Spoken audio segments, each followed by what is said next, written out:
todos e todas. Esta é mais uma TPC de Matemática e Ciências da Natureza.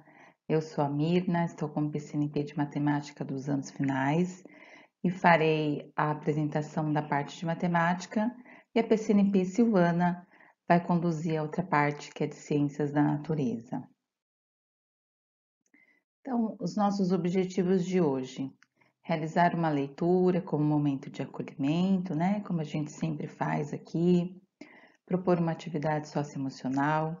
Entender as habilidades essenciais de matemática, né? E as funções dessas habilidades, né? Quais os propósitos delas. Explanar sobre o material Aprender Sempre. Eu vou comentar sobre as aulas 1 e 2 da SA3 do 7º ano, brevemente. E a parte da Silvana é comentar sobre o material Aprender Sempre de Ciências da Natureza, né? Que a gente sabe que começou agora no segundo bimestre. Ela vai comentar sobre a FECESP 2021 e o encontro Construindo Ciência. Então, a nossa pauta é, né? Habilidades essenciais de matemática, material Aprender Sempre Ciência da Natureza, FECESP e Encontro Construindo Ciência. E eu escolhi essa canção como nosso momento de acolhimento, como nossa leitura inicial da nossa TPC de hoje, Enquanto Houver Sol. Quando não houver saída, quando não houver mais solução, ainda há de haver saída, nenhuma ideia vale uma vida. Quando não houver esperança, quando não restar nem ilusão, ainda há de haver esperança em cada um de nós, algo de uma criança. Enquanto houver sol, ainda haverá. Quando não houver caminho, mesmo sem amor, sem direção.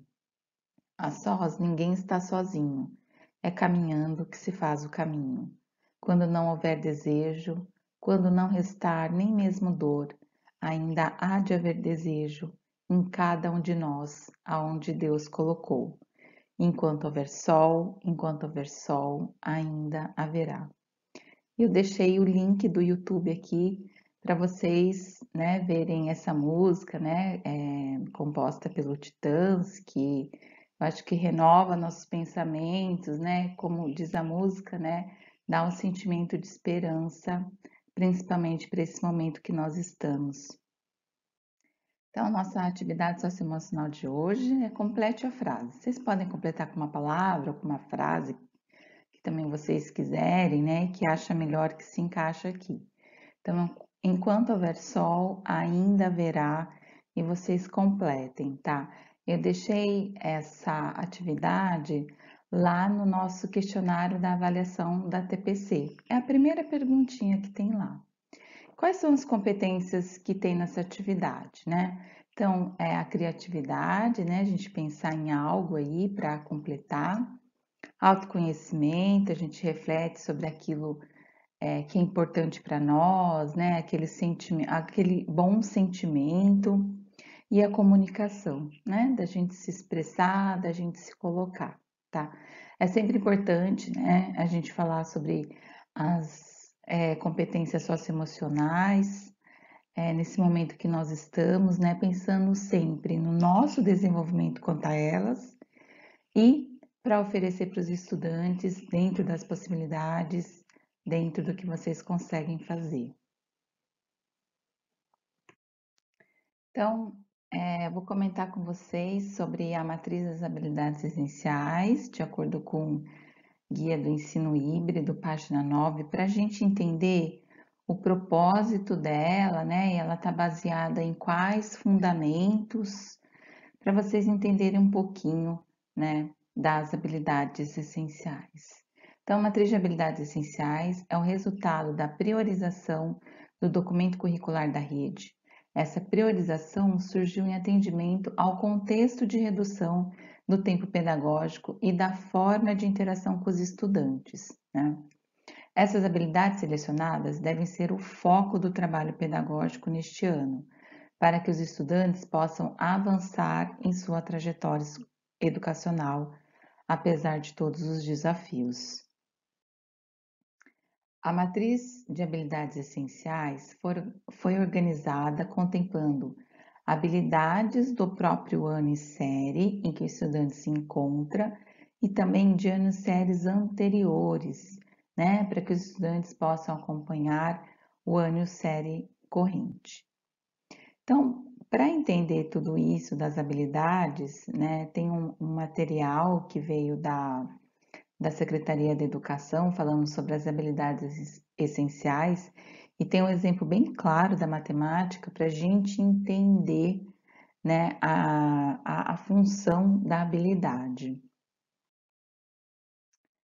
Então, a gente tem aqui, essa é uma habilidade do 7º ano, tá? Então, a gente tem ali resolver e elaborar situações problema que envolvam as grandezas, comprimento, massa, tempo, temperatura, área. Capacidade, volume, sólidos formados por blocos retangulares, né, sem uso de fórmulas. Inserido sempre que possível em contextos oriundos de situações reais e ou relacionadas a outras áreas de conhecimento. Então, essa habilidade, né, ela retoma habilidades, né, anteriores do percurso de aprendizagem do estudante, tá? Então, ela retoma conceitos anteriores. Ah, mas esse aluno que está no 7º ano, ele não teve contato com essas habilidades porque o currículo ainda não tinha sido vigorado. Tudo bem, mas é só para mostrar em como que ela está estruturada. E nesse quadro aqui a gente entende essa habilidade, né, em outras áreas do conhecimento, né, que ali tem uma habilidade do 7º ano de ciências, também tem ali de ciências da natureza do ensino médio, né, e a gente olhando ali, ó, 8º ano, então no 8º ano tem uma habilidade, que é reconhecer a relação entre 1 litro e 1 decímetro cúbico e a relação entre litro e metro cúbico para resolver problemas de cálculo de capacidade de recipiente. Então, os estudantes, né, no 8º ano, vão ter uma habilidade, né, que é reconhecer a relação entre 1 litro e 1 decímetro, e pensando, né, que essa habilidade essencial, ela preparou os estudantes para essa habilidade do 8º ano, tá? Então, a gente tem ali, né, do 7º ano e do 8º ano também. Então, as habilidades essenciais, elas retomam habilidades anteriores e ela prepara os estudantes, né, para o percurso da aprendizagem dos próximos anos, né? E o pessoal do ensino médio, né, os professores do ensino médio, né, olham para as habilidades essenciais e a maioria delas, né, são habilidades do ensino fundamental dos anos finais, né? E nós sabemos, né, de algumas dificuldades dos estudantes em relação a habilidades anteriores, né, e a necessidade dessa retomada. Porque a gente também, né, com experiência, a gente percebe, né, aqueles objetos de conhecimento de matemática que mais necessita de atenção, que mais necessita de retomadas. Então, eu acho que por isso que no ensino médio, essas habilidades essenciais, elas são do ensino fundamental, anos finais.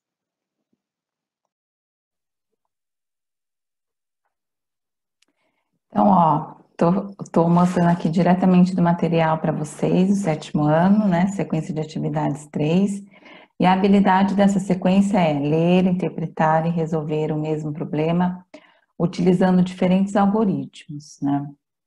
Então, toda atividade, né, pedagógica, toda atividade que a gente prepara para os estudantes, ele é a partir da habilidade, né, e não mais do conteúdo, do objeto de conhecimento, como a gente fazia antes, né? Por quê? Porque a habilidade, né, ela tem uma intenção. E ela sempre está envolvendo, né, os verbos ali estão escritos na forma de ação. Então, para essa habilidade, o que eu tenho? Ler, interpretar e resolver o mesmo problema utilizando diferentes algoritmos, né? A gente vê que o objeto de conhecimento, ele faz parte da habilidade. Então, nós temos aqui, né, as atividades, né, os temas das aulas, né, e esses temas, eles estão de acordo para que desenvolva a habilidade. E aqui nós temos, né, na aula 1 e 2, tá? Reconhecer que os números racionais positivos podem ser expressos nas formas fracionárias e decimais. A gente sabe que a gente desenvolver com os estudantes, trabalhar com os estudantes sobre a representação dos números racionais, né, na forma fracionária e decimal, a gente entende a complexidade disso e também a gente entende a atenção que temos que dar para esse objeto de conhecimento junto com a habilidade, né? Porque a habilidade que vai desenvolvendo esses objetos de conhecimento. Não é a habilidade que desenvolve, né? Somos nós, né? Que fazemos esse papel, né? Da proposta que tem a habilidade desenvolver com os estudantes, né? E a gente sabe que fração, né? Essas representações que nós temos, ela parece que é um enigma, né? Para os estudantes entenderem, mas se a gente pode, né, utilizar contextos, né, para os estudantes, né, situações do cotidiano deles, eu acho que isso favorece muito a aprendizagem, né, porque é do que ele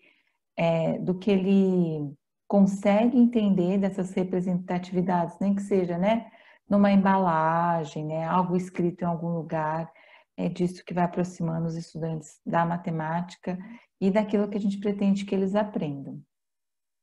Estabelecer relações entre os números racionais positivos, expressos nas formas fracionária e decimal, passando de uma representação para a outra, né? Então, a primeira atividade que a gente tem aqui, ó, Ana Maria adicionou alguns valores na calculadora e obteve como resultado o número 21,3.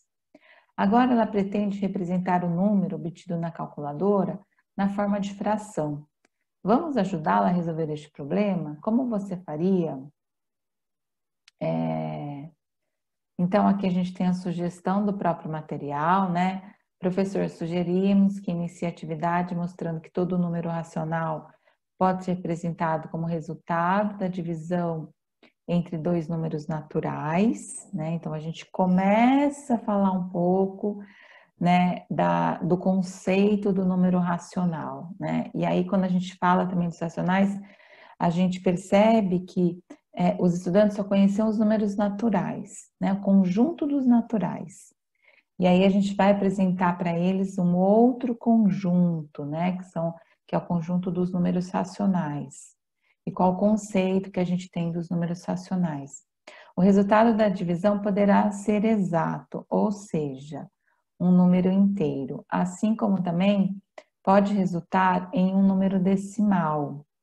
Então, a nossa tarefa será encontrar dois números que, ao dividirmos o maior pelo menor, encontramos o resultado 21,3.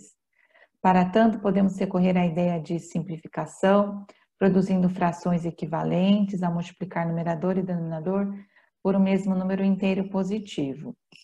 Isso daí é uma sugestão do material. Mas eu penso que a gente pode dar exemplos, né, para os estudantes também. Olha, a gente tem esses números aqui, esses números estão dando esse resultado. O que será que aconteceu, né, nessa situação aí que a Ana Maria fez para que ela conseguiu ter 21,3, né? Então a gente pode colocar uns exemplos, por exemplo, 11 sobre 10. Qual o resultado que eu tenho quando é 11 sobre 10? Qual o resultado que eu tenho se é 35 sobre 10? Qual o resultado que eu tenho se é 215 por 100? E aí, até a própria atividade comentou, né, sobre o uso da calculadora. Né? De repente, a gente pode falar para os estudantes, não, faça na calculadora, vê quanto que dá. Né? E são desses exemplos que ele vai entendendo que está ali, né, para conseguir chegar no entendimento dessa atividade. Isso aqui é uma sugestão. Eu sei que vocês têm várias maneiras de abordar isso e que também são interessantes.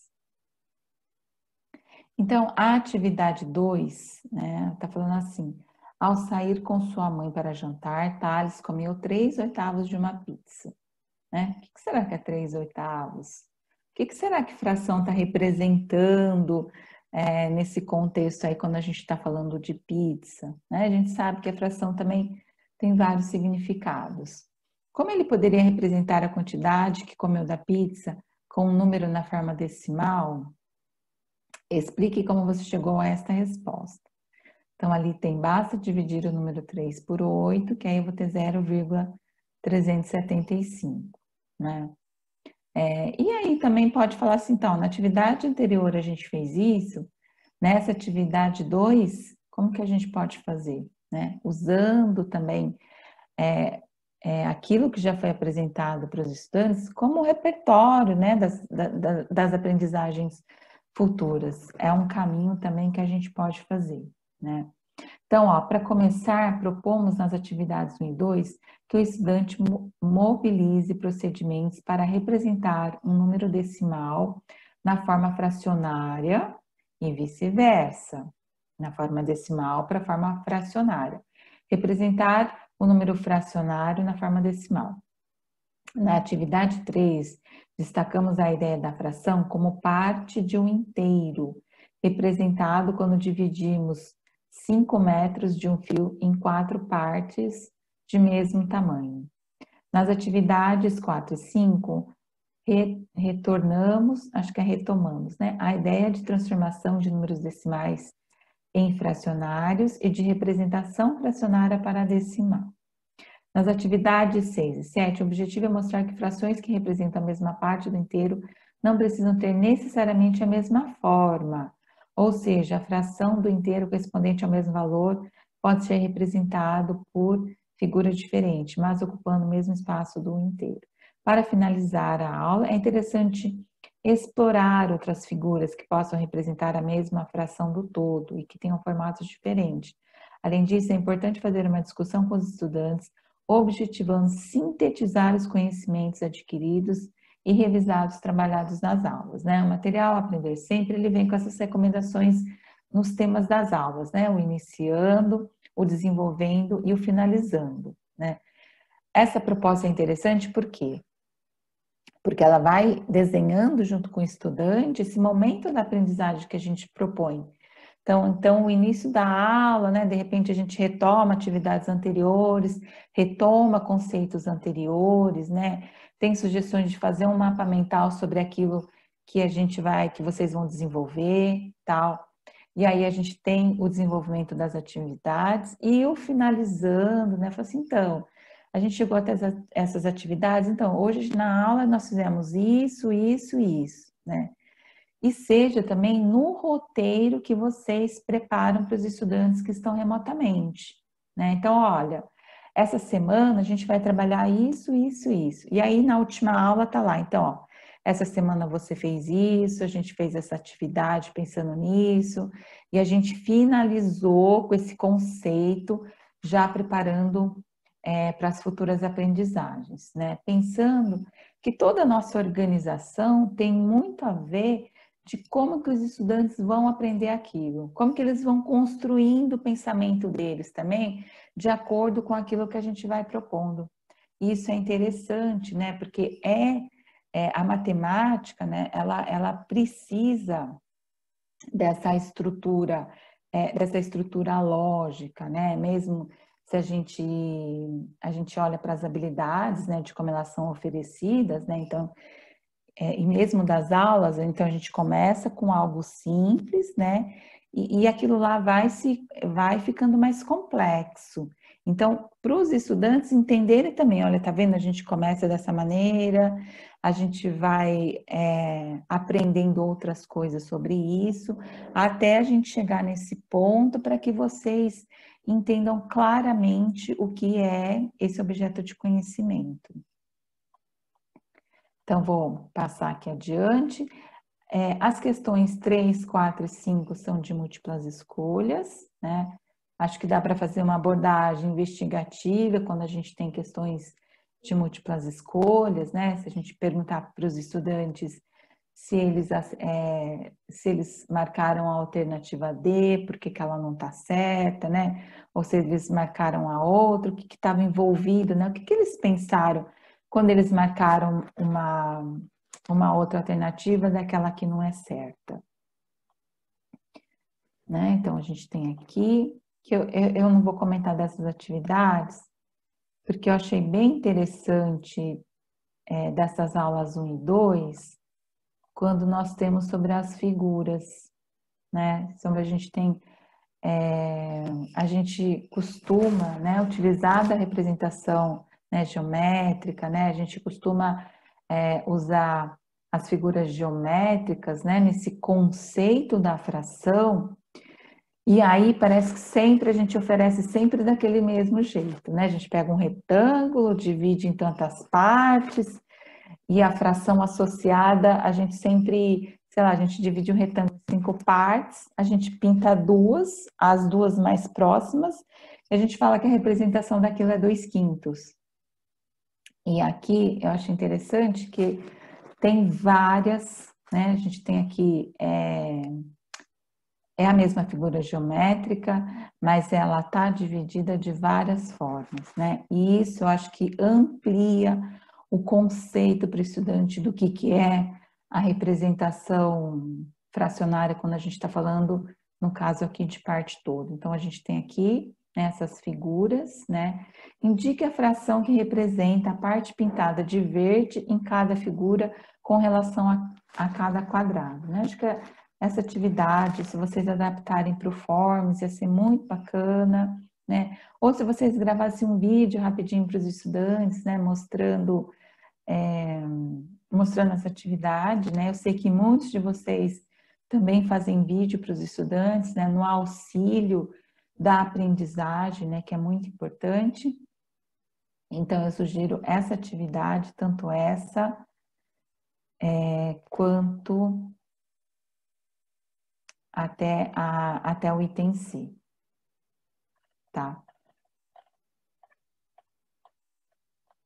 Então, é isso aqui que eu queria comentar dessas aulas 1 e 2.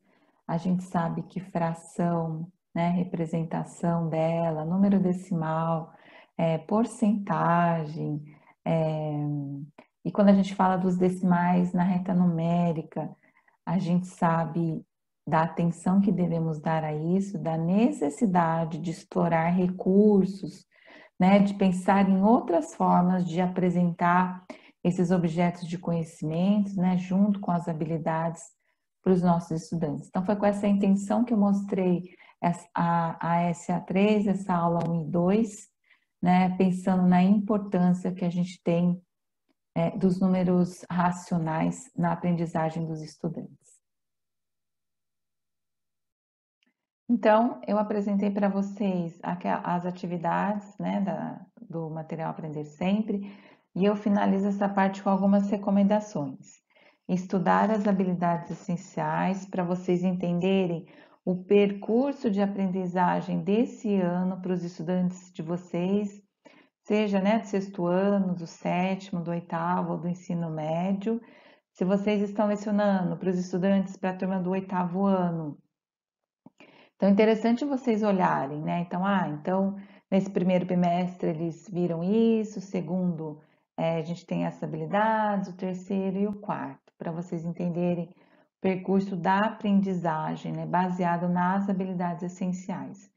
E é claro que vocês podem, né, acrescentar, podem pegar atividades dos livros didáticos, né, ou do currículo em ação, vocês podem complementar as aulas de vocês e as atividades também, né? Analisar o material Aprender Sempre para ver as potencialidades que esse material pode proporcionar, pode auxiliar vocês. Eu acho que é um recurso didático que os estudantes têm, então é algo que a gente pode utilizar da melhor maneira possível, né? E entender como aquilo que eu falei, se não puder desenvolver todas as atividades de acordo com as aulas, né? Mas pensar naquelas que potencializam as aprendizagens, né?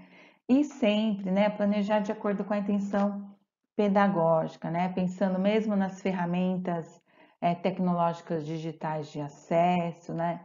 Pensando também nas ferramentas que vocês têm mais facilidade. A gente tem abordado algumas ferramentas para o auxílio do trabalho de vocês aqui nas ATPCs, né? Espero que isso daí contribua para o trabalho de vocês, né? E hoje a gente tem aí uma complexidade maior no trabalho de vocês, né? Na função da escola também, né? Desse momento da pandemia que nós estamos, né? E a gente sabe que tem estudante que tem acesso à tecnologia, tem estudante que não tem, né? A gente sabe que tem estudante que não vai à escola, tem estudante que só vai ficar remotamente. E como que a gente vai conduzir a aprendizagem, né, nesse momento que nós estamos, que foi um pouco do que abordamos, né, na TPC da DE anteriormente, que foi sobre o guia do ensino híbrido, né, para ajudar, para entender nesse contexto que nós estamos, tá? Então, essa foi a parte que eu apresentei para vocês, né, sobre a habilidade essencial, né, a função dela, o propósito dela. Comentei sobre a atividade no material Aprender Sempre, né? E fecho com essas recomendações aí. Então, a seguir, nós temos as contribuições da PCNP Silvana para a área de Ciências da Natureza. Olá, pessoal. Espero que todos estejam bem. Dando continuidade, então, à nossa TPC dessa semana, né? Na qual a Mirna, então, fez a introdução para vocês, a leitura inicial, falou dos objetivos da pauta, comentou também sobre as habilidades essenciais dentro da matemática, e aí eu complemento trazendo um pouquinho, uma breve explanação do material de recuperação, né, do programa de recuperação e aprofundamento dentro de Ciências da Natureza. Eu sei que tem muitos professores que já conhecem o material, já devem ter estudado um pouco sobre esse conteúdo que vem abordando aí para nos subsidiar, né, no processo de engajamento com esses alunos, de processo de aprendizagem, mas também convido aqueles que ainda não conhecem que, por gentileza, né, busquem esses materiais. Nós temos ele chegando na escola já impresso para os estudantes e temos também no site da SEDUC, né? Perdão, da EFAP, a gente vai deixar o endereço no final, para que então professores possam conhecer um pouco mais, baixar esse conteúdo, ler e explorar esse material, né? Até porque a proposta agora no primeiro bimestre, nós tivemos canais diferentes referente ao programa de recuperação, né? Então, nós tínhamos lá o canal da recuperação e o canal das aulas, né? No centro de mídias. E, coincidentemente, acontecia também em horário de ATPC, então ficava um pouco difícil para a gente acompanhar. O que se entende agora é que esse material do Aprender Sempre também será trabalhado com os alunos nas aulas do centro de mídias. Então, dá para o professor aí fazer essa articulação do centro de mídias com esse material impresso que os alunos terão em mãos, tá? Então, como eu falei, uma explanação geral do material, e aí num próximo momento, numa outra pauta, a gente pode fazer um desdobramento, né, um pouco mais detalhado sobre esse conteúdo, e aproveitando o que a SEDUC também trouxer para nós, a gente pode tentar complementar, e aí ganhando um pouco mais de subsídios para as nossas aulas, né? Os objetivos do programa Aprender Sempre é justamente o que? Do programa, né, de recuperação, perdão, é que a gente consiga, então, proporcionar aos estudantes possibilidades de aprenderem os conhecimentos essenciais, né? E assim que seja possível seguirem as suas trajetórias escolares, né? A gente sabe que nós estamos aí cada vez mais com uma lacuna nesse processo de aprendizagem diante da situação em que nós estamos vivenciando ainda, né? Então, cada vez mais distante essa aprendizagem e ficando um pouco mais difícil para a gente, então, conter essas lacunas e resgatar aquilo que o aluno ainda não aprendeu. Então, estamos aí com várias ferramentas para a gente tentar suprir esse buraco, né, essa lacuna, e não deixar que ele aumente cada vez mais. Então, a proposta também da SEDUC é o quê? Apresentar estratégias, né, que venham auxiliar nesse processo de recuperação e aprofundamento dos conhecimentos que ainda não foram aprendidos pelos estudantes, né? Por que focar nas habilidades essenciais, né? Por que a gente insiste tanto num trabalho referente a essas habilidades essenciais? Então, eles trazem para nós que uma parte uma parte do problema é visível, né? Mas a outra parte maior desse iceberg a gente ainda não consegue visualizar, mas a gente imagina sim que esteja cada vez mais aumentando, né? Então, veja, a defasagem do sexto ano, se ela não for resolvida, ela vai impedir que esse estudante, né, aprenda parte das habilidades do sétimo ano, né? E dessa forma, caso a defasagem ainda não seja sanada, ela ainda ampliará, por exemplo, quando esse estudante se chegar no nono ano. Então, a possibilidade do aprendizado para ele vai se tornar cada vez menor, né? Então, mais distante esse processo da aprendizagem perante as habilidades que são essenciais para esses anos escolares, né? Então, assim, é preciso que a gente atue, né? Priorize o essencial para que a gente consiga reduzir, assim, essas defasagens, né? E daquilo que é importante para que esse aluno continue, por sua vez, aprendendo, né? Então, a maior parte das dificuldades de aprendizagem tende a permanecer escondida, que é aquilo que a gente não visualiza, né? Como no caso a base do iceberg que fica abaixo da superfície. Então, por isso essa figura para a gente tentar compreender que o que está visível para nós é muito superficial e que a gente precisa avançar e resgatar, né? Senão nós vamos ter o quê? Alunos em todos os anos com uma lacuna muito grande nesse processo de aprendizado, ou seja, as defasagens vão cada vez mais aumentando e se tornarão difíceis da gente conseguir ajudar esses estudantes no processo da aprendizagem, né?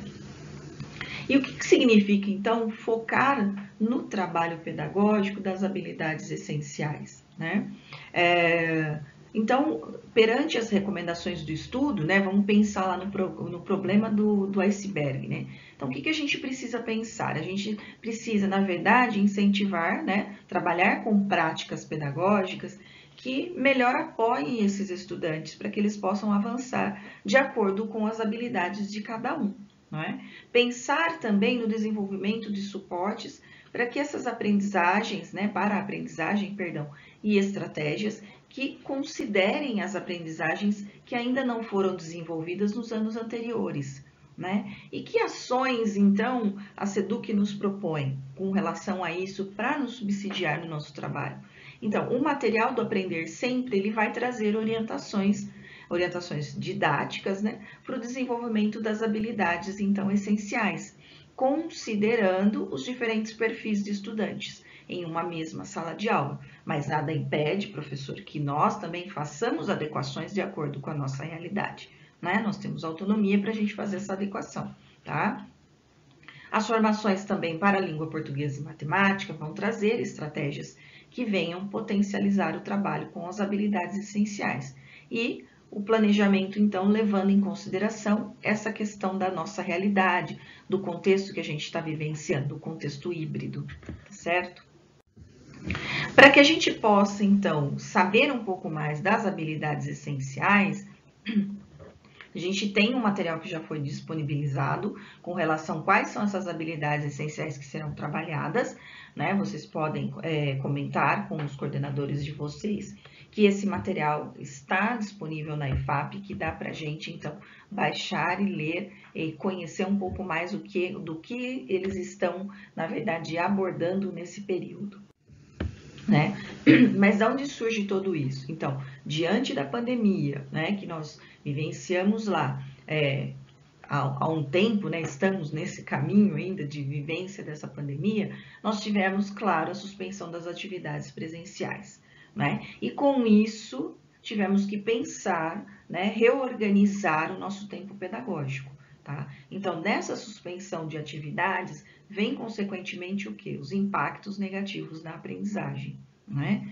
E, ao mesmo tempo, com essa modificação do tempo pedagógico, percebe-se a necessidade, né, de garantir, então, o que é essencial, o que se faz necessário para que esse estudante siga a sua trajetória, siga e construa o seu conhecimento. Foi aí, então, pensado, dentro do currículo em ação, né, que habilidades são necessárias e essenciais para que a gente, então, consiga desenvolver e trabalhar com esses alunos. E, portanto, a matriz de habilidades essenciais, no qual ela contempla, então, o que se espera que esse estudante, então, atinja no decorrer da sua trajetória aí, dos anos escolares. tá?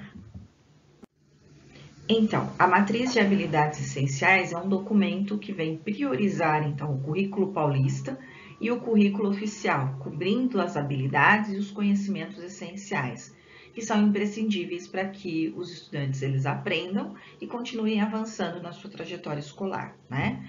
Esse material ele inclui as habilidades essenciais do ano corrente, ano série corrente que o estudante está, e de outros anteriores, né? E é essa matriz também que orientou a produção do material didático de recuperação e aprofundamento do Aprender Sempre. E também, focado na matriz de habilidades essenciais, é que foram elaboradas as avaliações diagnósticas. Como se estruturam, então, esses cadernos? Então, a gente tem aí o caderno de Ciências da Natureza, referente ao do estudante, né, tanto para o 9º ano, tá, como para o ensino médio, Biologia, Física e Química, né, no caso, a 3ª série do ensino médio. Nós temos também, para quem quiser conhecer, do 5º ano, dos anos iniciais, eu acho que vale a pena também, para quem tem aí anos finais, 6º ano, 7º ano, conhecer o que se foi trabalhado, o que se espera ser trabalhado lá no 5º ano, para que a gente possa também levar isso em consideração para os nossos estudantes do 6º, tá? Fica a dica aí, tá? Então, esse material que já está chegando impresso para os estudantes na escola, né? Nós, enquanto professores, podemos baixá-lo do endereço da EFAP, né? Que no final desse material vocês encontrarão. E a partir dali, então, se debruçar nesses cadernos, verificar o que é possível, o que dá para adequar, enfim. Vocês têm autonomia para trabalhar com esse material e readequá-lo à realidade, tá? Então, a matriz de habilidades essenciais aparece nesse material do Aprender Sempre de Ciências da Natureza. Então, nós temos aí um exemplo do volume 1 e que, por sua vez, o volume 2, agora para o 2º bimestre, já deve estar chegando, tá certo? Então, no ano, tanto do professor como do aluno, como eu citei para vocês, e o caderno do ensino médio, Biologia, Física e Química da 3ª série. Para os professores, então, o que a gente pode observar, né? Então, veja, a gente observa que esse material contém 3 sequências de atividades por bimestre e que, por sua vez, 6 aulas, né, por sequência de atividades. E o assunto que eles trouxeram aqui é um exemplo, né, no caderno do 9º ano, nas aulas 4, 5 e 6, o tema, né, da aula que foi trabalhada, ou que estão sendo trabalhadas, na verdade, refere-se às influências da ciência e da tecnologia na vida humana. Tá? E aí a gente tem, então, os objetivos que se espera dessa aprendizagem dentro desse objeto de conhecimento e todo o desenvolvimento dessa aula, então, com orientações para o professor. E aí vem, então, o que a SEDUC, na verdade, né, nos orienta que a partir do 2º bimestre, estou passando aqui uma lanterninha, as aulas do Centro de Mídias de Ciências, 9º ano e 3ª série de Química, Física e Biologia, utilizarão, então, o material do Aprender Sempre. Tá? Então, isso vai ajudar bastante, né, os estudantes, então, terem esse material na mão e, ao mesmo tempo, seguirem aí com as aulas do Centro de Mídias. E nós, enquanto professores dessas turmas, estaremos, então, complementando, discutindo, trazendo o que ainda não foi compreendido, para que a gente possa, então, auxiliar e subsidiar nesse trabalho de aprendizado com os estudantes. O do professor, né, acho que imagino que a grande maioria já deva ter conhecido, né, esse material, já deva ter conhecimento dele. Então, nós temos ali as sessões, praticamente esse material está dividido, em 3 sessões, né, que seria o quê? O início da nossa conversa sobre o tema ou sobre o objeto de conhecimento que a gente vai trabalhar, o desenvolvimento que eu vou ter durante as aulas, né, com esse material, e a finalização, que é a sistematização de tudo, né? O que é esse iniciando, na verdade? É aquela conversa inicial com os alunos que eu tenho quando eu preciso, então, na verdade, saber se eles conhecem o assunto que a gente vai trabalhar. Então, eu faço um levantamento dos conhecimentos prévios referente ao assunto que a gente vai trabalhar. Eu contextualizo esse assunto para que eles compreendam e relacionem ao cotidiano, ao dia a dia. E, ao mesmo tempo, eu apresento os objetivos dessa aula. Né? Então, é importante ele saber o porquê que ele irá estudar esse material ou esse conteúdo. É importante ter transparência, né? Trazer para uma realidade mais significativa, trazer para um contexto significativo para esse estudante, né? Para que assim ele se torne motivado em querer saber e aprender um pouco mais sobre o conteúdo que será trabalhado. E, claro, o desenvolvimento, que são as orientações na qual nós vamos, então, trabalhar com as atividades nesse período, né? Que estratégias eu vou utilizar para desenvolver esse conteúdo, né? Em termos de tempo, de espaço, e que intervenções pedagógicas eu posso realizar nesse período de desenvolvimento dessas atividades, né? Ao final, então, para eu saber se houve durante esse processo a aprendizagem do objeto de conhecimento que nós trabalhamos, é importante que eu verifique, então, se os objetivos da aula que foram propostos foram atingidos, né? Então, eu proponho estratégias ao qual eu tenho que verificar se os objetivos foram alcançados, né? E, ao mesmo tempo, eu vou fechando a aula, sistematizando os conteúdos, ou até mesmo os alunos poderão sistematizar, né? Então, dê voz a esses estudantes, para que eles acabem fechando esse ciclo de atividade de conteúdo, porque assim eu vou verificando, eu vou aferindo e vou observando se tem pontos de atenção que precisam ainda serem retomados, que precisam ter um encadeamento para uma próxima aula. Tá? Então, é sempre importante deixar que o aluno ele traga para uma roda de conversa aquilo que foi discutido, aquilo que ele aprendeu, para que a gente então vá avaliando de uma forma contínua e verificando se estão ocorrendo esse aprendizado. E, claro, mediando esse saber, né? Até porque ele vem com os seus saberes construídos por ele, saberes prévios, e nós, enquanto educadores, vamos auxiliando na construção dos saberes científicos. Essa é a proposta. E aí o material, ele vem subsidiar a nossa prática diante do que a gente espera, então, para o desenvolvimento dos objetivos dessa recuperação. Tá? Ele não precisa saber que é um material de recuperação e aprofundamento. Ele pode ser, na verdade, comentado, sim, que foi pensado numa recuperação, porque ele vai ver que está escrito lá, porém, a gente vai, então, dizer a esses estudantes que é mais um material didático para a gente poder explorar e saber se realmente nós compreendemos aquilo que foi proposto durante as outras aulas.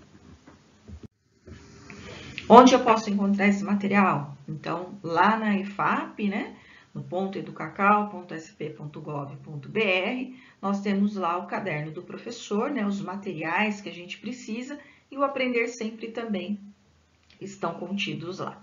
Dá para a gente baixar aí, tá? Em geral, o que a gente, na verdade, espera, né? Então, assim, sistematizando essa nossa fala, como eu falei, foi uma breve explanação do material e em um outro momento a gente vai explanar um pouco mais, né? Então, o que a gente tem aí como subsídio para o nosso trabalho? O início dessa aplicação do material, né, do Aprender Sempre, então, por nossos professores de sala de aula e pelo centro de mídias. Então, veja, nós vamos ter a articulação tanto em sala de aula como no centro de mídias, falando desse mesmo material, né, para o nono ano e para as terceiras séries, a partir então do segundo bimestre agora, tá? E também, só para lembrá-los que nós tivemos então o início das formações em ATPCs específico para a aplicação do material do Aprender Sempre no dia 22 de abril, tá? Então, acho que é legal se alguém perdeu, não pôde assistir, pode ir lá no repositório, buscar essa formação que nós tivemos, né, referente ao material Aprender Sempre, no qual, então, ali tem todo o desdobramento da pauta na escola, tá? Do que foi realizado, então, na escola. Então, é interessante a gente verificar novamente essa TPC para quem perdeu e compreender um pouco mais essa organização do material. A própria Seduc também tem aqui como sugestão baixar, então, o que a gente espera que esses materiais, né, do Aprender Sempre, que a gente possa, então, analisar essas atividades propostas nas situações de aprendizagem e retomar as competências quando forem necessárias, né? O bacana é que a gente consegue, então, baixar, enquanto do material do professor, fazer e refazer as análises, né? Eu acho que se a gente já assistiu essa TPC, quem assistiu, pode novamente revisitar e a partir do material impresso, então, realizar as análises, olhar novamente para esse material e olhar para o contexto da nossa escola, né? Da escola em que eu trabalho. E avaliar se essas atividades que foram ali previstas, elas precisam ser aprimoradas ou se da forma como elas estão, são suficientes para que a gente possa, então, trabalhar com os nossos estudantes, tá? Aqui as referências, né? Então, essa primeira parte foi uma breve explanação do que, como eu falei para vocês, do material, e aí só um detalhe que o que a Seduc, né, o pessoal da EFAP e Seduc estão trabalhando, inclusive, um tema que a gente já comentou em outra TPC e que novamente eles estão trazendo para as discussões, é a questão da alfabetização científica, no qual eles citam aqui um artigo, né, que inclusive eu havia citado em outros momentos, sobre investigações em ensino de ciências da professora Lúcia Helena Saceron, né, e da professora Ana Maria Pessoa de Carvalho. Então, vale a pena aí, quem não conhece o material, dar uma lida nesse artigo, tá? E outros, então, além do currículo paulista e do Aprender Sempre. Aí nós temos mais outras duas referências que eles citaram ao longo do trabalho.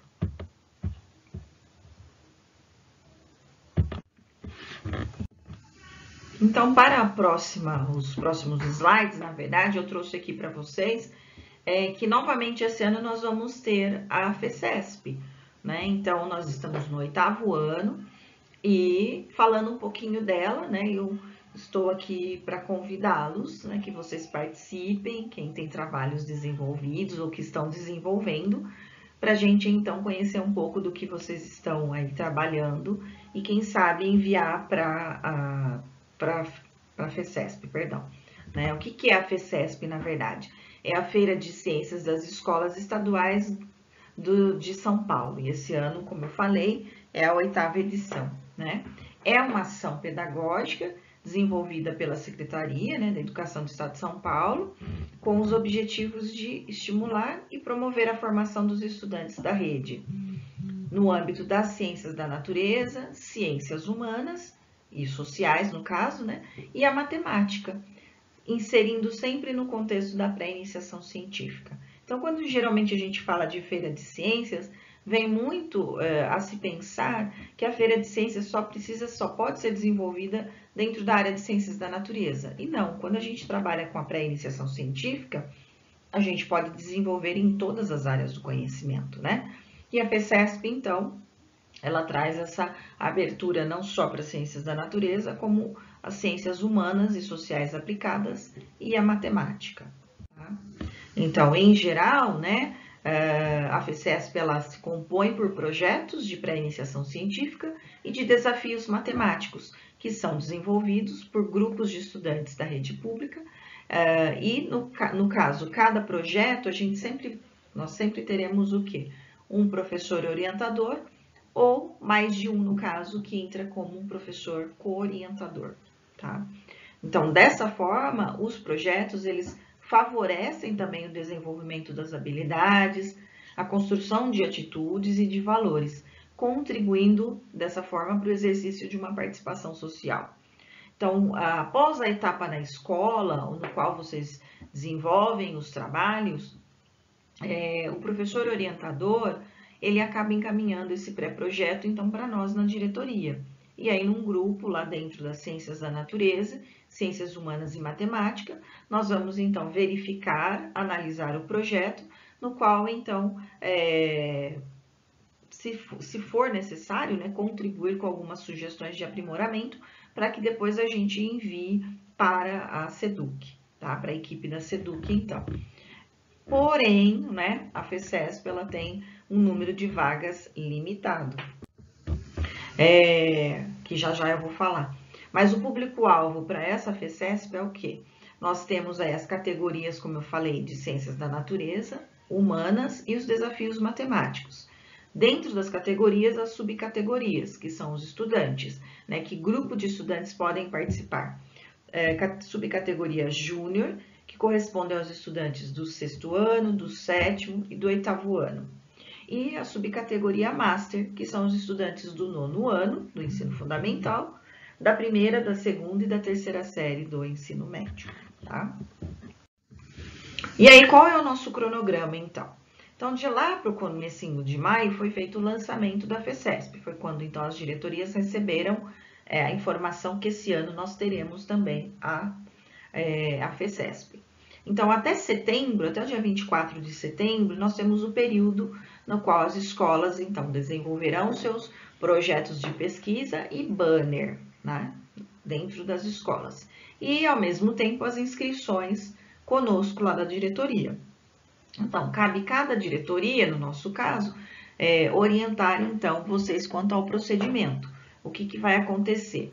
Nós vamos elaborar um Google Forms e enviar às escolas que gostariam, que pretendem participar, tá? É uma primeira inscrição. E depois dessas escolas que tiverem trabalhos inscritos, nós vamos, então, começar a conversar e nos planejar para o envio desse material, tá certo? Então, lá para o dia 27 de setembro a 1º de outubro, se não mudarem as datas, né? Nós teremos o preenchimento, então, do formulário eletrônico pela diretoria de ensino, tá? E aí a gente faz um levantamento dos inscritos da diretoria na fase 1, que é uma seletiva regional. Depois, a gente inscreve, então, de 4 a 6 de outubro, é o período de inscrições na SEDUC dos projetos classificados na diretoria, de acordo com o número de vagas. Todo esse material do cronograma, o regulamento da Feira de Ciências, serão encaminhados junto a esse material aqui de apresentação, tá? Então, fiquem tranquilos que vocês terão acesso para uma leitura mais detalhada, mais minuciosa do regulamento e das datas. Aqui é só um geral para convidá-los e incentivá-los a participarem conosco, tá? A fase final, a fase 3, né, ela vai acontecer provavelmente no período do Movimento Inova, né? Então, é onde a gente tem lá, dia 12 de dezembro, a cerimônia de premiação da 8ª FECESP junto ao Movimento Inova 3, que todo ano acontece também, né? O 3º ano que irá acontecer, tá? Vagas, né? Aí é que vem um detalhe que a gente, inclusive, sempre fica bravo, mas não depende da diretoria, né? Vem uma coisa já pronta de São Paulo. Então, nas categorias aqui de Ciências da Natureza, né? Ou, perdão, na categoria Ciências da Natureza, nós temos, então, uma vaga para a subcategoria Júnior, que são alunos de escolas regular, integral e EJA, tá? E uma vaga para estudantes da subcategoria Master. E aí entra alunos do período integral e programa integral, perdão, e alunos de escolas regulares, tá? Temos também uma vaga para projetos de estudantes da educação especial e altas habilidades, tá? Então, se alguma escola tem lá, tanto na subcategoria Júnior ou Master, alunos da educação especial poderão se inscrever. Ciências humanas, a mesma coisa, quantidade de vagas aí, um para cada subcategoria, e desafios matemáticos também, um para cada subcategoria. Ao final, nós vamos ter o total de vagas, 9 por diretoria, mas tem uma observação, são 9 sendo distribuídas por essas subcategorias. Eu não posso usar as 9 vagas para, de repente, levar 2 trabalhos de Ciências da Natureza Júnior ou 3 da subcategoria Master de Ciências Humanas. Não, é uma vaga para cada subcategoria.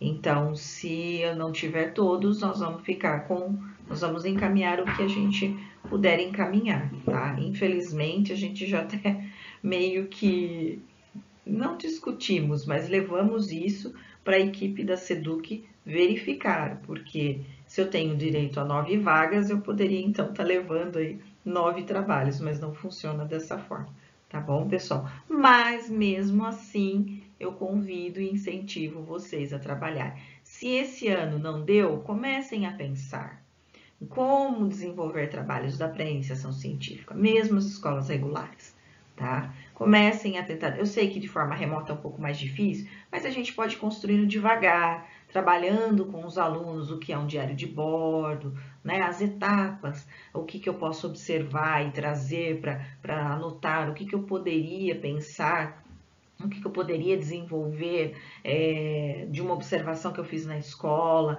né, de uma atividade que eu gostaria de levar para a prática, enfim. Acho que a gente pode ir trabalhando com os estudantes o que na verdade é a pré-iniciação, começar do zero e depois pensando em trabalhos a serem desenvolvidos.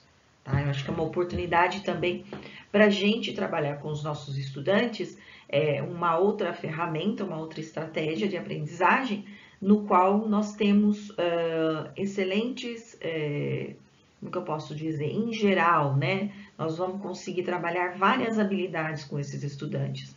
Até porque quando os alunos que participam da pré-iniciação científica, eles melhoram muito, não só na oralidade, como também na questão da escrita. Porque eles passam a estudar mais, eles passam a buscar mais informações e transformar e construir, transformar isso em conhecimento, né? Então, eles discutem, eles debatem, eles trabalham em grupo, tem a interação entre professor e aluno, aluno e aluno, aluno e comunidade. Isso é muito importante para o desenvolvimento de estudantes, né? Tanto é que a gente espera que esses estudantes se desenvolvam de forma autônoma e justamente esses projetos nos auxiliam no desenvolvimento desses estudantes, tá? Então, assim, o ganho não é somente para essa disciplina ou para essa metodologia de trabalho, e sim para todas as áreas do conhecimento, tá? Em todas as habilidades, podemos dizer assim, não é?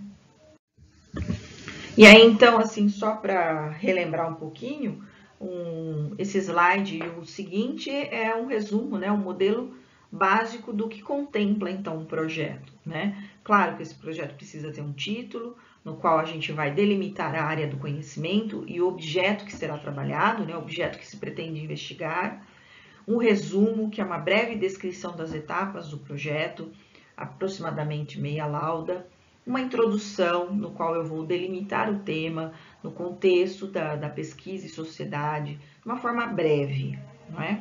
Justificativa, descrever as evidências ou os argumentos que vão justificar qual é a relevância dessa minha pesquisa, né? Se a gente utiliza fontes de pesquisa, então eu tenho que indicar como referência. Quando eu transcrevo trechos de outros autores, eu também tenho que atribuir autoria e, ao mesmo tempo, fazer referência a essa obra, tá? Então, na justificativa, eu trago um pouquinho mais, eu vou buscar, eu vou pesquisar. De repente, não dá para trabalhar esse ano ainda, não dá para concorrer na FECESP, mas eu posso já trabalhar, posso tentar desenvolver com os meus estudantes um modelo de projeto, né? No qual eles venham a entender quais são as etapas, o que eu preciso para colocar para uma pesquisa, então, de pré-iniciação científica, né? Eu acho bacana esse modelo, que a gente pode trabalhar de diversas formas, trazendo isso para as nossas aulas também, tá?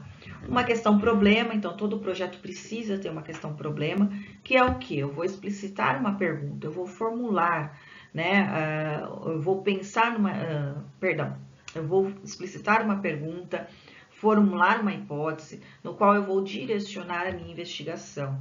Então, isso tem que estar muito explícito, né? E, se possível, né? E que seja passível de solução, tá certo? Na metodologia, a gente descreve detalhadamente o que é que nós vamos desenvolver, as ações, articuladas sempre à questão problema. Então, a metodologia, ela tem que estar atrelada ao problema, e eu não posso esquecer qual é o objetivo do meu trabalho. Então, ali incluindo, pensando no que eu quero desenvolver e o como eu vou desenvolver. E é na metodologia que eu vou pensar dessa forma. Então, como é que eu vou realizar a prática para que eu possa, então, obter os resultados esperados, as informações, né, os dados de pesquisa ao qual eu espero, como que eu posso dizer? Os dados esperados, né, ao qual a gente, então, espera que aconteça. Né? No sétimo item, uma expectativa de resultados, até porque dependendo do período em que eu estiver trabalhando com a pesquisa, eu não terei resultados ainda, mas eu tenho uma expectativa do que se espera, né? Então, quais são esses resultados, tanto parciais ou finais? Né? Atentar-se para um uso correto das grandezas, de unidades e medidas, registrar os dados relevantes que foram obtidos e que vão servir de fundamento para a minha hipótese que eu levantei lá no início. Né? E assim indicar uma possível solução para a questão problema. Tá? O item 8 é muito importante também, que é a contrapartida social, como o projeto ele pretende, ou de que maneira eu posso envolver a comunidade local, né? Então, seja na divulgação científica, numa ação transformadora daquele local, ou até mesmo ações educativas que venham envolver outros agentes sociais, além dos estudantes do projeto, tá? Claro, as considerações finais, que eu vou descrever então as intenções, né? Quais são as intencionalidades, a continuidade do projeto de pesquisa e se houve alterações na metodologia, né? São as considerações a respeito da execução do projeto e os encaminhamentos futuros. Referências sempre, né? Então eu tenho que buscar, eu tenho que pesquisar e eu não vou colocar o que eu acho. A gente sempre vai a partir de pesquisas que já foram realizadas, então por sua vez são referências que vão me guiar na minha busca pelos resultados, né? Na minha busca pelo desenvolvimento da pesquisa. E sempre seguindo o padrão, né, de formatação que é a ABNT, tá? E o importante é buscar referências de pesquisadores e instituições confiáveis, tomar muito cuidado com o que não é de pesquisa, né? Se tiver imagens, gráficos ou tabelas, então elas devem ter legenda que as identifique, né? Tabelas e gráficos devem conter títulos e legendas que venham identificar, né, a fonte, na verdade. E sempre atribuir créditos e fontes da obtenção, né, de obtenção para todos os itens que eu citar. Então, o legal aqui é que para todas as categorias, né, o registro do desenvolvimento das etapas do projeto, eles devem ser feitos num diário de bordo. Nesse diário de bordo é onde eu vou registrar todas as informações, as minhas pesquisas, as dúvidas, as questões, os experimentos, tudo que eu desenvolver, tudo que os estudantes desenvolverem durante essa pesquisa, elas devem, né, elas terão que ser contempladas nesse diário de bordo. Tá? São os registros de todo o processo que acontece a pesquisa.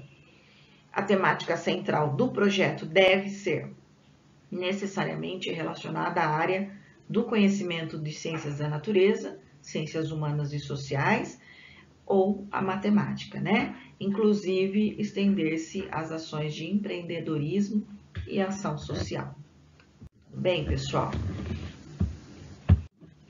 E aí a gente tem, então, uma outra chamada, vamos dizer assim, né?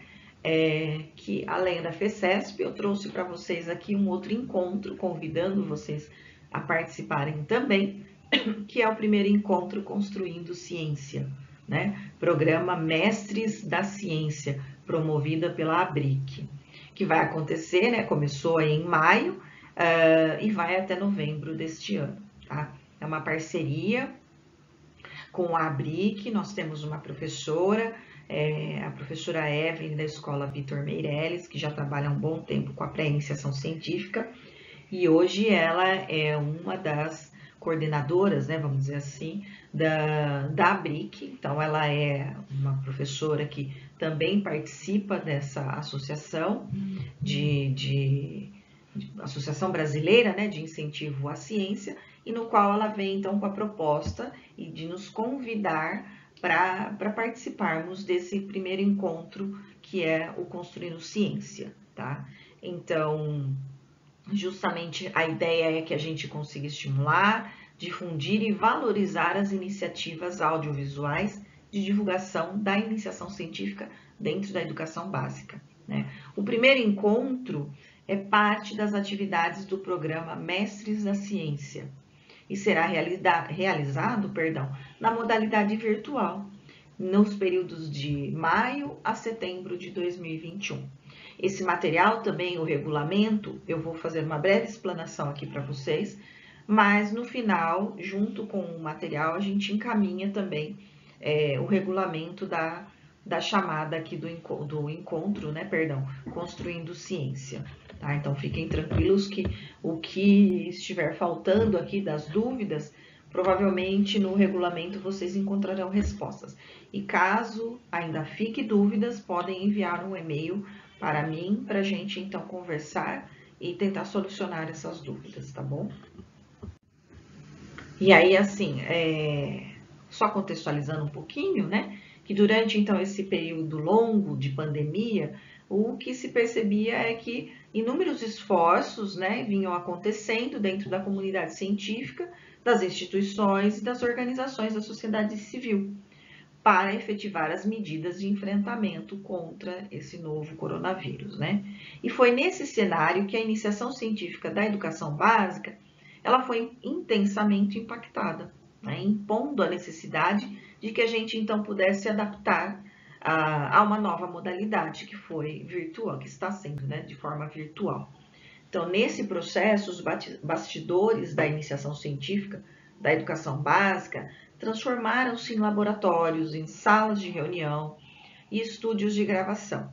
Todavia, a sociedade brasileira ela reivindica cada vez mais a divulgação científica do processo de criação da ciência e principalmente no contexto da educação básica. Então, para a gente não ficar de fora, né, qual é o objetivo desse encontro? É chamar a atenção para a importância dessas iniciativas e colaborar com a divulgação delas. E, ao mesmo tempo, destacar, dar destaque a quem realizou, né? Quem realizou esse trabalho, os que realizaram os trabalhos nesse período e estão realizando, né? Então, para tanto, as instituições de ensino e pesquisa, universidades, entidades e grupos de pesquisa e escolas de todo o país estão convidados a participar, enviando o quê? Enviando vídeos sobre o seu envolvimento com a iniciação científica da educação básica, tá? Esses vídeos, eles devem explicitar as relações com a iniciação científica, descrever seus trajetos que foram percorridos ou criados para a realização, então, durante esse processo que estamos vivenciando da pandemia, né? Para participar, os vídeos, eles deverão ser submetidos em alguma das seguintes categorias. Olha que legal. Os estudantes é uma categoria, os docentes uma outra categoria, escolas uma terceira categoria e a família que também poderá se envolver numa outra categoria, tá? Envolve todo mundo.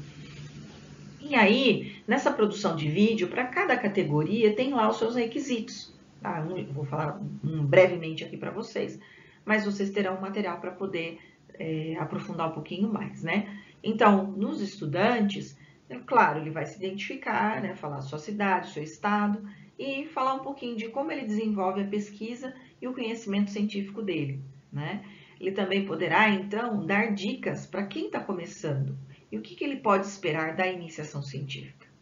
Dos docentes também tem lá alguns itens que devem aparecer nesse vídeo, né? As escolas a mesma coisa, né? Então, por exemplo, como favorecer a iniciação científica em instituições que ainda não a desenvolvem. Então, as escolas que já participam disso, como é que a gente pode trazer para as discussões das escolas, né? Dar essa sugestão às escolas que ainda não desenvolvem. E a família, como é a sua relação com a iniciação científica? Quais são os principais impactos na vida de quem desenvolve, na vida do seu filho ou sua filha, de que desenvolve iniciação científica? Como que a gente pode estimular mais famílias a participarem, então, da iniciação, né? De crianças, de adolescentes, jovens e adultos, Olha que bacana. Então, veja, os vídeos poderão ser curtos, né? Tem no regulamento, então, a gente tem toda essa informação.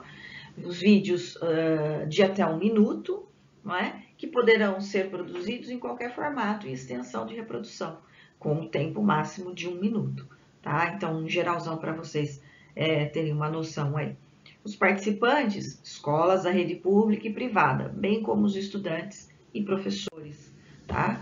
De que forma eu vou enviar esse vídeo? Então, a gente tem lá um endereço, um e-mail, mestresdaciência@abric.ong.br, nos formatos, então, MP4 ou MOV, né? MOV ou MOV. Agora, me perdoem se eu falei errado aqui, tá? No assunto, é claro, especificar a categoria, né? Professor, escola, alunos e família. E no corpo do e-mail, que deve conter a ficha técnica da produção com os dados sobre o inscrito, tá? Detalhe, né? Quando enviarem, então, o material, terão que anexar na inscrição o documento autorização para o uso de imagem, que eu também vou enviar para vocês junto a esse material, tá? Os dados de contato, professora Evelyn, então, deixou o contato dela, evelyn@abric.ong.br ou junior.cardoso@abric.ong.br, tá? São os responsáveis, então, por esse processo. Tudo bem, pessoal? E aí, nós temos, então, os prazos, né? Essa chamada, então, ela começou agora em maio e vamos até novembro. O regulamento, a ficha de inscrição e o formulário com autorização do uso de imagem ficarão também disponíveis na página da Abric, tá? A inscrição no encontro deve ser realizada encaminhando os vídeos com os documentos solicitados no regulamento até o dia 20 de agosto, ou até o número de inscritos atingir um limite total de 200 vídeos. Então, bora lá, gente!